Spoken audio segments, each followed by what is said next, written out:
La plus grosse, c'est eux. J'entends très bien ce que tu me dis, mais il faut aussi, parce que tu vois, il y a le fonctionnement de la structure qui doit remplir le quota des entreprises, oui.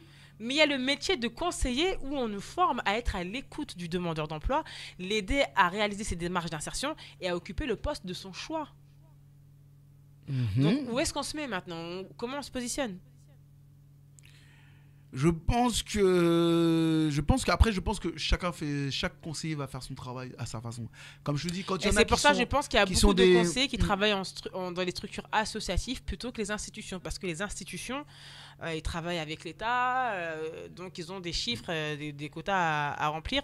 Aussi dans les associations, mais les associations, c'est beaucoup plus la proximité. Parce que leur but, c'est d'être en proximité pour pas qu'il y ait des décrochages et tout ça. C'est ça. Alors que eux je pense que je prends pour l'emploi, c'est pas qu'ils font du mauvais, au contraire, mais je pense que eux, leur objectif, c'est de baisser le taux de chômage. Ouais, donc c'est ça. C'est pas un moment, exactement. Comme à un moment où vous êtes demandeur d'emploi, vous avez besoin d'un boulot, ça recrute là-bas. Donc c'est aussi leur boulot de dire, peut-être que vous voulez faire ça, mais si nous, il y a moins de demandes là-dessus. Donc par contre, il y a de la demande là-dessus. Et c'est vraiment hypocrite. C'est comme quand je fais aussi de la prévention, de la lutte contre la prostitution. J'ai déjà participé à plusieurs réunions dans ce sens où on nous demande de mettre en place des actions contre la prostitution, mettre en place des actions de prévention. Et quand j'explique que la plupart des jeunes filles d'aujourd'hui rentrent dans l'escortisme ou autre, elles le font parce qu'elles n'ont pas de papier d'identité. Donc on parle de jeunes filles qui sont nées sur le territoire français, mais qui n'ont pas de papier d'identité. Quand j'explique qu'il faudrait peut-être mettre en place des actions pour informer les parents, comment tu peux m'expliquer qu'on me réponde ce sont des personnes issues de l'immigration, qui habitent dans des quartiers prioritaires, ce sont des minorités, on ne va pas les embêter avec ça. Donc ça veut dire quoi, ne pas les embêter avec ça? Donc c'est un public en difficulté, on ne va pas les informer, on ne va pas faire d'action de prévention, on les laisse comme ça et ça va toujours être comme ça. Donc on ne fait rien pour ces jeunes filles-là. Après, la vraie question qu'il faut se poser... Du coup, ma vraie question, c'est... à quel moment on aide en fait? Jusqu'où on aide? Non, mais je pense que moi aujourd'hui je suis passé, parce que moi je ça veut dire quoi aider? En fait, c'est-à-dire qu'ils t'aident, mais sauf que en fait je pense que chacun doit avoir sa responsabilité. C'est-à-dire qu'il doit y avoir des gens comme toi qui doivent quand même aiguiller les gens, parce que moi j'ai toujours aidé les personnes dès que je pouvais, mais que je pense que en fait, il y a un jour, je suis tombé sur une émission où ils parlaient des SDF. Et ils ont dit l'État a besoin de personnes comme ça. Parce que parce que tu donnes aussi aux gens, ok, il y a des choses que si vous ne respectez pas, vous pouvez finir comme lui. S'il y a des choses que vous ne faites pas, vous pouvez finir comme eux. Ils ont besoin de gens qui sont vraiment en situation vraiment de détresse, parce que ça donne l'exemple de, ok, si vous ne respectez pas certaines de nos règles, vous allez finir comme eux. Et l'État a besoin de ça. Donc ce qui se passe, c'est qu'il y a des gens comme toi, et en plus n'oublie pas aussi une chose, c'est-à-dire que quand j'avais fait une émission sur les gilets jaunes, j'avais bien dit que les gens qui viennent essayer de régler les problèmes des gilets jaunes, ou les gens qui viennent parler des problèmes de retraite, c'était un ami à moi qui est entrepreneur et qui m'a dit, voilà, un jour ils ont envoyé quelqu'un pour parler avec les gilets jaunes. Donc ils disent, voilà, donc oui, j'essaie d'être un peu, comment on dit ça, la médiatrice. Ils ont posé une question à la demoiselle. Ils ont dit, vous gagnez combien par mois? 10 000 euros. Donc comment tu veux que cette personne qui gagne 10 000 euros puisse avoir de l'empathie, de comprendre les personnes qu'elle a en face d'elle? Quand tu vas demander à des personnes parce que souvent les personnes que tu as en face de toi, c'est des personnes mais le problème de papier, c'est inexistant et ça n'existera jamais chez eux. Donc, pourquoi toi tu réussis, que tu avances et que si tu t'es lancé dedans, c'est parce que tu as cette empathie. Une personne qui n'a pas de papier, tu la comprends. Tout comme tu arrives à comprendre des fois des personnes qui sont dans les bureaux. Mais ces personnes qui sont dans les bureaux ou que par exemple, qui gagnent des 10 000 euros par mois, mais leurs parents gagnaient 10 000 euros par mois, mais comment tu veux qu'ils comprennent les sans-papiers? Mais c'est quelque chose qui inexiste, c'est trop loin d'eux. Et c'est ça à quoi servent des personnes comme toi, mais quand en face de toi, tu as des personnes qui, le problème de papier, c'est quelque chose qui ne leur arrivera jamais, et qui ne comprennent pas aussi qu'est-ce que ça... Regarde, je vais te donner un exemple. Bah, c'est quand même très lourd, très fatigant. Donc, si jamais il y a des gens qui m'entendent, Regarde, je vais qui veulent t'expliquer s'impliquer, n'hésitez pas à m'envoyer un message sur Instagram Olivia Pop parce que c'est très difficile. Parfois, on a l'impression d'être seul. Je vais te dire un truc qui m'est arrivé. Un truc qui m'est arrivé qui est très très important parce que je me suis retrouvé dans une position de sans papier. Alors, je vais t'expliquer parce que moi, je suis quelqu'un, j'ai tout je suis tête en l'air de fou. Et à l'époque, il faut savoir qu'alors aujourd'hui, quand je fais mes papiers, je suis français. Et que quand je donne ma carte d'identité, que je veux faire le renouveler tout ça, aujourd'hui, je suis dans les fichiers. Donc, quand je veux renouveler ma carte d'identité, voilà, il n'y a pas de souci. Mais une période de ma vie, quand il fallait faire tes papiers, il fallait que tu aies ton certificat de nationalité. Ce papier, comme j'étais tête en l'air, j'ai dû le perdre. Tu vois. Et quand à un moment, il fallait que je refasse mes papiers, eh ben, j'avais pas ce papier. Et on ne voulait pas me donner papier. Et mon père m'a dit, va dans tel endroit. Et je suis tombé sur une dame qui m'a pas... Tu vois, c'est comme... excuse-moi de te couper, parce que c'est quelque chose qui m'a... J'ai toujours halluciné sur ça.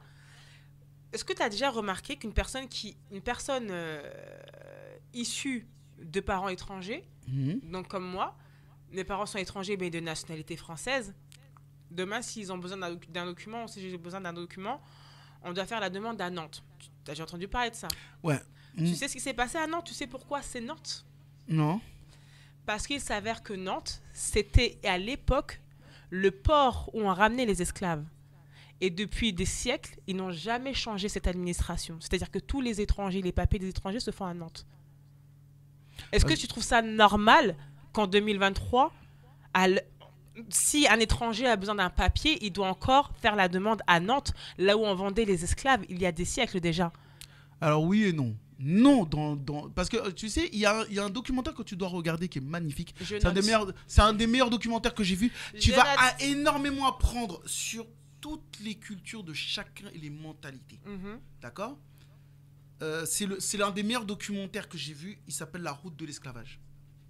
C'est l'un des meilleurs documentaires. Des fois, je l'ai acheté pour pouvoir ça a été diffusé et produit par Arte. Je vous applaudis encore pour ce documentaire. C'est un des meilleurs. Mais tu vas comprendre tout. Parce que, tu vois, tu es parce que je crois que tu es plus jeune que moi. Tu es d'une génération où tu dis, bah, tout ça, c'est pas normal, ça. Mais quand tu vas voir ce documentaire, tu vas tout comprendre. En fait, il faut comprendre que... Par exemple, je vais te donner un exemple qu'il y avait dans ce documentaire. Ce documentaire, il est vraiment magnifique. En fait, il faut comprendre que c'est de la fausse gentillesse. C'est des fausses aides, de la fausse entraide. Un peu, je ne vais pas tout généraliser. Non, parce que quand tu es enfant... C'est ce qu'avait dit le... Dans ce cas-là, changer l'institution de ville. Moi, je te dis franchement, c'est autre chose. insultant. Non, mais moi, je pense qu'il faut voir... Moi, je le vois autrement. Moi, c'est une façon de voir qui est un peu différente. Et puis, il y a d'autres qui sont d'accord, d'autres qui ne sont pas d'accord. Il faut connaître le pays dont tu vis. Quand tu comprends le pays où tu vis, ça ne te choquera plus. C'est-à-dire qu'il faut bien... Comme par exemple, quand j'ai appris avec... Je ne veux pas te le spolier, mais ça, c'est quand même important de dire. Tu sais pourquoi... Il explique dans ce documentaire, tu sais pourquoi l'esclavage est arrêté? Pourquoi? Alors, tiens, c'est très intéressant. C'est une dinguerie.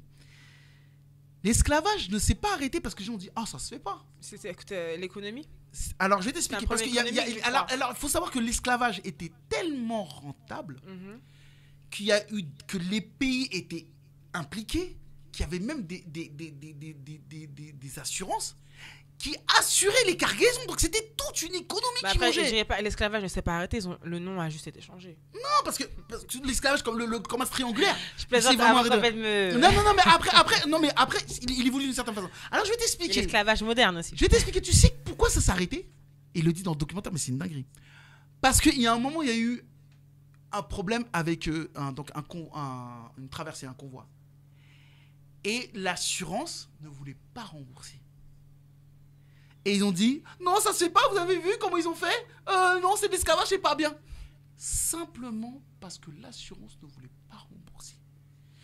Donc, ça a alerté les médias.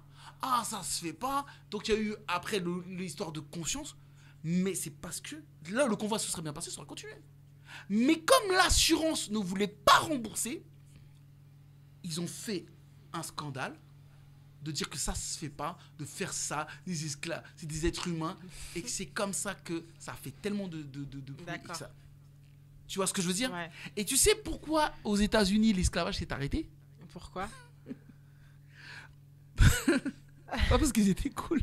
Parce que les Haïtiens, ils ont lancé un gris-gris. Non, ça aurait pu, hein. Mais... Parce qu'ils se sont rendus compte qu'en les payant, ça leur coûterait moins cher. C'est simple. D'accord, Parce tu qu'ils vois. ont dit qu'en fait, entretenir des esclaves, ça leur coûtait cher. Et ils ont dit que si maintenant ils leur rendaient leur liberté, mais qu'ils leur donnaient un salaire, ça leur coûterait moins Mais tu cher. vois, mais merci beaucoup parce que tu m'expliques que tout a été fait à contre-cœur. D'où les mentalités d'aujourd'hui, en fait. Ça veut dire que c'est pour ça qu'il y a encore énormément de racisme. Parce que la transmission, parce que ces personnes-là, à l'époque, ils ont fait des descendants. Il y a eu des descendants. Ils ont fait des enfants. C'est comme nous. Nous, on grandit avec l'histoire de nos familles. On nous les transmet de génération en génération. Il y a des personnes qui ont transmis